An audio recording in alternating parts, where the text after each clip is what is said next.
Hello friends, welcome back to my YouTube channel Raftaar study. तो आज हम पढ़ेंगे इस वीडियो में coefficient of correlation. Coefficient of correlation किस प्रकार से निकाला जाता है वो हम समझेंगे। बट एक बात याद रखना, आप देखिए जो कोफिशिएंट ऑफ कोरिलेशन है वो तीनों सीरीज से निकलेंगे, क्योंकि आपको पता होगा कि जो स्टैटिक्स में जो सीरीज हैं वो हमारे तीन हैं। एक तो है हमारा इंडिविजुअल सीरीज, फिर होता है हमारा डिस्क्रीट सीरीज, फिर होता है फ्रीक्वेंसी डिस्ट्रीब्यूशन सीरीज। तो ये जो हम करने वाले हैं वो कर रहे हैं हम इंडिविजुअल सीरीज से, जिसमें हमारे पास सिर्फ एक्स और वाई गिवन है, और ये मेथड रहेगा हमारा डायरेक्ट मेथड। ठीक है, आने वाली इस रिमेनिंग दो वीडियोस में मैं शॉर्टकट मेथड को और आपके स्टेप डेविएशन मेथड को उनमें डिस्कशन करेंगे। तो फिलहाल हम करते हैं अपना coefficient of correlation with direct method. मैं यहाँ पे लिख देता हूँ डायरेक्ट मेथड। वैसे तो आपको थंबनेल में पता चल जाएगा कि ये डायरेक्ट मेथड का है। ठीक है, तो समझते हैं आपके पास क्या क्या गिवन होगा, क्या क्या गिवन नहीं होगा, ये चीज़ समझते हैं। आपके पास क्वेश्चन में सिर्फ इतना गिवन होगा, ये पोर्शन आपको सिर्फ क्वेश्चन में गिवन होगा कि calculate the coefficient of correlation, इतना आपको बोला जाएगा। आपके पास एक्स डाटा होगा और वाई डाटा होगा, सिर्फ इतना गिवन होगा। ये फॉर्मेट मैंने बनाया है ताकि वीडियो ज़्यादा लंबी ना हो, टाइम वेस्ट ना हो, इस वजह से। ठीक है, तो देखिए मैंने एक्स एक साइड में उतार लिया। अब समझिएगा, ये मैंने एक्स ले लिया और ये मैंने वाई ले लिया। अब इनके फॉर्मेट जरूर याद करके जाने, क्योंकि विदाउट फॉर्मेट आपको कुछ कैलकुलेट नहीं हो पाएगा। जैसे x गिवन है, x के बाद हमको क्या निकालना है, x निकालना है, बट वो x कैसे निकलेगा, ये तो गिवन है आपके पास। अब x कैसे निकलेगा, इस x में से हम ये x बार को घटाएंगे। अब x बार क्या डिनोट कर रहा है, x बार दिखा रहा है आपके मीन को। मैं यहाँ पे लिख देता हूँ x बार दिखा रहा है आपके मीन को। ठीक है, मीन निकालना हम ऑलरेडी सीख चुके हैं। ठीक है, हमारी पूरी प्लेलिस्ट है स्टैटिक्स की वीडियो की, जहाँ से मीन से स्टार्ट हो रहा है, अर्थमेटिक मीन से, और मोड, मीडियन, कोरिलेशन, ये सब चलता जा रहा है। और ये वीडियो है आपकी कोरिलेशन की पहली वीडियो है। ठीक है, आगे जैसे वाई है, अब वाई को भी ऐसे ही कैलकुलेट करेंगे। इस वाई में से वाई बार को घटाएंगे। अब वाई बार क्या दिखा रहा है, ये भी मीन को दिखा रहा है। ठीक है, अब देखिए एक एक करके धीरे धीरे करके करते चले आते हैं, अपने आप धीरे धीरे समझ में आता चला जाएगा। देखिए सबसे पहले जो हमारा वर्क है वो है इसका मीन कैलकुलेट करना। तो मीन कैलकुलेट करते हैं हम सबसे पहले। तो देखिए मीन कैलकुलेट कैसे करेंगे हम, मीन के लिए हम कैसे करते थे, मीन डायरेक्ट मेथड कैसे लगा देते हैं मीन में, कि सम ऑफ एक्स अपॉन एन, ये हमारा डायरेक्ट मेथड से मीन निकलता था कुछ इस प्रकार से। तो हम निकालते हैं, देखिए इनको जोड़ते हैं, 3 और 2 5 और 4 9, 9 और 5 14 और 6 20, 20 और ये 15 35, 35 इज इक्वल टू, ये कितने नंबर हैं टोटल, 1 2 3 4 5 6 7 है। ये 7 से डिवाइड दे दिया, ये आ गया 5 आंसर। अब क्या करना है, मीन आ गया 5। अब इसमें से मीन को माइनस करते चले आना है, क्योंकि बोला ना x में से मीन को माइनस करना है। तो 2 में से 5 गए तो माइनस के 3। याद रखना, 5 में से 2 माइनस करोगे तो पूरा क्वेश्चन गलत हो जाएगा आपका। 2 में से आपको 5 माइनस करना है। देन 3 में से 5 गए माइनस के 2, माइनस के 1 0, देन अगेन 1 2 3, ये आपका आंसर आ गया यहाँ से।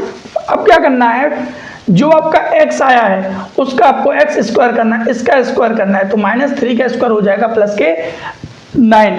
अब ये मत कीजिएगा कि माइनस का है तो माइनस का आएगा, क्योंकि स्क्वायर का जब आप स्क्वायर करते हैं, वो वट एवर नंबर जो माइनस में है उसका यदि आप स्क्वायर करते हैं तो वो हमेशा आंसर पॉजिटिव में ही आता है, चाहे वट एवर नंबर हो। तो 2 का हो जाएगा 4, 1 0 1 4 9, ये हो गया उसका स्क्वायर। देन फर्दर स्टेप आता है हमारा, अब ऐसे ही हम y कैलकुलेट करेंगे। तो y के लिए क्या हो जाएगा, y bar is equal to sum of y upon n। y का सम करते हैं, उसके बाद क्या करते हैं हम उसमें उसका स्क्वायर करेंगे, उसके में इसके मीन में से हम माइनस उसको करते चले जाएंगे। तो देखिए जोड़ते हैं, 7 और 4 हो गए हमारे 11, 11 और 8 हो गए हमारे 19, 19 और 9 हो गए हमारे 27, 27 10 37, 37 और 14, 37 और 10 हो गए 47, 51, 51 और 10 हो गए हमारे 61, 61 और 8 हो गए हमारे 69, ये हो गए 70, हाँ 70 हो गया कैलकुलेट करके। 70 डिवाइडेड बाई हमारा हो जाएगा इसमें 7, आप कैलकुलेट करिएगा, ये आ गया 70। एक बार और कर लेते हैं, देखिए 8 और 4 12, 12 और 9 हो गया 21, 21 और 8 29, 29 4 25 और 5 2 10 72, हाँ 70 हो रहा है। तो 70 आ रहा है इसका सम टोटल। 70 डिवाइडेड बाई 7 करेंगे तो हम आ जाएगा, ये हमारा 10 आ जाएगा, ये कैलकुलेट करके, ठीक है ना। समझते हैं अब ये जब 10 आ गया तो अब 10 में से ये माइनस करते चले आना हमको। 4 में से 10 गए, माइनस के 6, माइनस के 3, माइनस के 2, माइनस के 1 0, देन अगेन 4 और देन 8। 18 में से 10 गए तो 8 आ गया। देन फर्दर हमारा काम बनता है इनका स्क्वायर करने का। माइनस के 6 का स्क्वायर किया 36, 9 4 1 0 16 64, ऐसे कर इनका स्क्वायर करना है जस्ट, ठीक। देन अब देखिए ये जो है हमारा पूरा भर चुका है। अब बस लास्ट स्टेप बचा है हमारा x एंड y का। x और y को और समझते हैं कि ये कैसे कैलकुलेट होगा। देखिए ये x है और ये हमारा y है, ये y है। इन दोनों का मल्टीप्लाई करना है हमको, ठीक है ना, इन दोनों का मल्टीप्लाई करना है हमको। तो देखिए क्योंकि देखिए ये वाला x और ये वाले y का नहीं करना हमको, ये जो कैलकुलेट किया इसका और इसका करना है। तो देखिए 6 3 जा 18, बट याद रखना ये प्लस का आएगा क्योंकि माइनस माइनस प्लस हो जाता है। 9 2 जा ये भी 18 आएगा, ठीक है ना।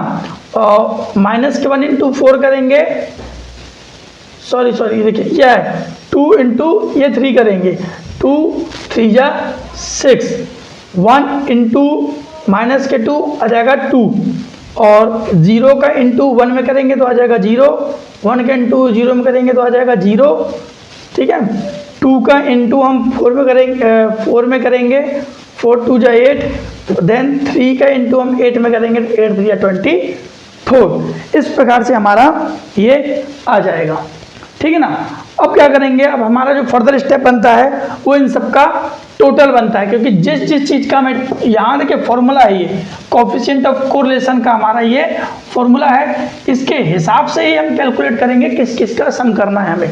जैसे सबसे पहला ये सम ऑफ है, ये सम ऑफ है, सम ऑफ मतलब टोटल करना है एक्स और वाई का। एक्स और वाई का टोटल करते हैं हम पहले। 18 6 24, 24 और 2 हो गए हमारे 26, ठीक है। और 18 और 6 24 और 2 26, 26 और 8 हो गए हमारे 34, 34 और इसका 4, 34 और 4 हो गए 38, 38 और 20 हो गए 58। तो हमारा सम ऑफ एक्स वाई आ जाएगा, sum of x y equal to 58। सही है, आगे करते हैं हम।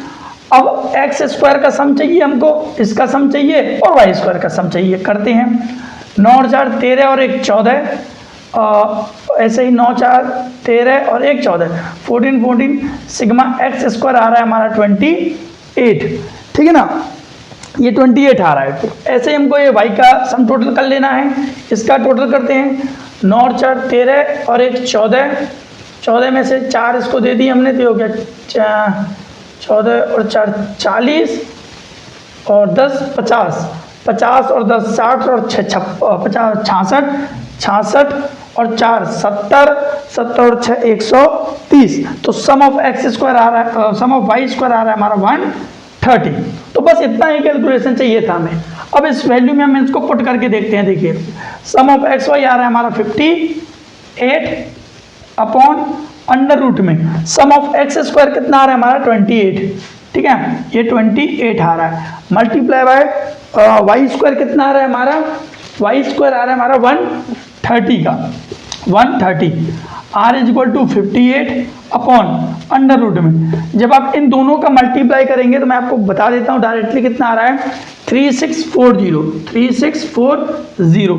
अब जो मेन कैलकुलेशन वो यहाँ से स्टार्ट होती है हमारी, क्या कि 3640 है, इसको हम रूट में से कैसे बाहर निकालेंगे, ठीक है ना। जो मेन हमारा ये जो निकल करके आता है ये है। तो देखिए 3640, इसके दो मेथड हैं, या तो आप इसे एलसीएम बेस्ड पर निकाल लीजिए, 3640 करके एलसीएम लीजिएगा जो भी आएगा, अदरवाइज आप इसको डायरेक्ट डिवाइड मेथड से कीजिए। देखिए कैसे निकलता है डिवाइड मेथड से। 3640 ये आ गया, पीछे से बनाते हैं हम 2-2 के पेयर, ठीक है, पीछे से याद रखना, पीछे से हम 2-2 के पेयर बनाते हैं। देन हम पता करते हैं कि जो 36 है ये किसी के स्क्वायर है, तो पता चला है किसका, 6 का, तो 6 यहाँ लिखा, 6 यहाँ लिखा और 36 लिखा। इससे हम ये कर देंगे तो आ जाएगा ये 0। अब उतार देंगे हम 40 को, 40।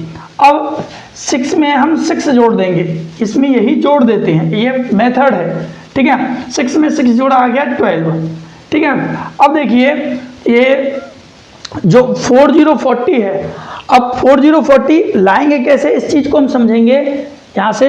देखिए अब इसके मतलब कह सकते हैं कि ये जो बताता हूँ समझिएगा, ये 4040 हो गया, ये तो 0 हो गया, अब ये 4040 उतार लिया। अब समझना जो टेबल है वो कैसे चलेगी, 1 to 1 into 1 ऐसे चेक करना है हमें, ये जा सकता है कि नहीं जा सकता। तो भाई 121 into 121 into 1 करेंगे तो 121 ही आएगा, तो नहीं जा रहा था, इसलिए क्या करेंगे हम इसमें पहले 0 दे देंगे, ठीक है। उसके बाद वही अब पॉइंट लगा करके हम क्या करेंगे, इसको 2 0 डाल देंगे, इसमें 2 0, ये हो जाएगा 4000, ठीक है। देन आफ्टर हम इसको कैलकुलेट करेंगे तो समझिएगा कैसे होगा कि 1 2 ये हो जाएगा 1 2 1 into 1 1 2 into 2 ऐसे करके हमको चेक करना है ये कौन से नंबर पे आएगा, ठीक है ना। यहाँ पे एक ही 0 आएगा, ठीक है ना। तो अब देखिए हम पता करते हैं 1 2 3 into 3 करके, 3 3 या 9, 3 2 या 6 और 3 1 जा 3। अब ये परफेक्ट बैठ रहा है क्योंकि इससे करेंगे तो हम ये कम आएगा, इससे ज़्यादा में ज़्यादा आ जाएगा, तो 3 ये आ जाएगा 3 6 9 माइनस करते हैं हम इसमें, तो 10 में से 1 गए तो 10 में से 9 गए तो 1 बचे, 9 में से 6 गए तो 3 बचे और ये 31 आ गया, ठीक है। अब ये कैसे आया, यहाँ पे 3 का मल्टीप्लाई किया तब आया ये। अब क्या करते हैं, इसमें 3 जोड़ देते हैं, 1 2 6 हो जाएगा। अब हम यहाँ से 2 0 लेंगे क्योंकि इस संख्या के बाद 2 पॉइंट है, 2 2 0 लेंगे। ऐसे ही आपको कैलकुलेट करना है। तो ओवरऑल आंसर क्या है हमारा 60.3। आप पॉइंट के बाद एक संख्या ले लीजिए, 2, वैसे 2 लेते हैं बट हमने फिर भी 2 एक ही ले लिया। अब इसको सॉल्व कैसे करेंगे, r = 58/60.33। मैंने वैसे तो आंसर 33 आ रहा है, इसलिए मैंने आपको पॉइंट के बाद 2 संख्या बता दी।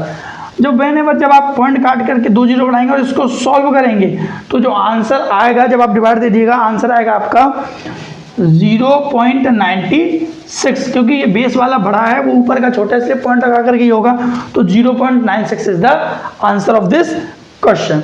होप सो आपको ये डायरेक्ट मेथड से जो क्वेश्चन है ये आपको समझ में आ गया होगा। नहीं आया हो आप थोड़ा सा रिमाइंड करके देखिए थे कि प्रॉब्लम आपको यहीं आनी है, वो मुझे ही पता है यहाँ आपको प्रॉब्लम आनी है, ठीक है। यदि आपको नहीं समझ में आता है तो कमेंट बॉक्स में मुझे बताइएगा, मैं इसकी स्पेशल वीडियो लेकर के आऊँगा आपके लिए कि हाउ टू सॉल्व रूट्स, ठीक है, इन कोरिलेशन। वैसे तो डायरेक्ट मेथड का ये था, मैं आपको अगली वीडियो में शॉर्टकट मेथड और उससे अगली वीडियो में स्टेप डेविएशन मेथड, ये दोनों वीडियो कराऊंगा। वीडियो अच्छी लगी हो दोस्तों के साथ लाइक शेयर सब्सक्राइब करना मत भूलना, क्योंकि ऐसे ही स्टैटिक्स की वीडियोस हमारी पूरी प्लेलिस्ट बनी पड़ी है। और भी वीडियोस मिल जाएंगी आपको, माइक्रो की वीडियो देखनी है, बिजनेस स्टडी, व्हाटएवर आपको किसी की भी चीज़ की वीडियो चाहिए, आप इस चैनल पर जाकर के सर्च करके आप वीडियो ले सकते हैं। Thank you.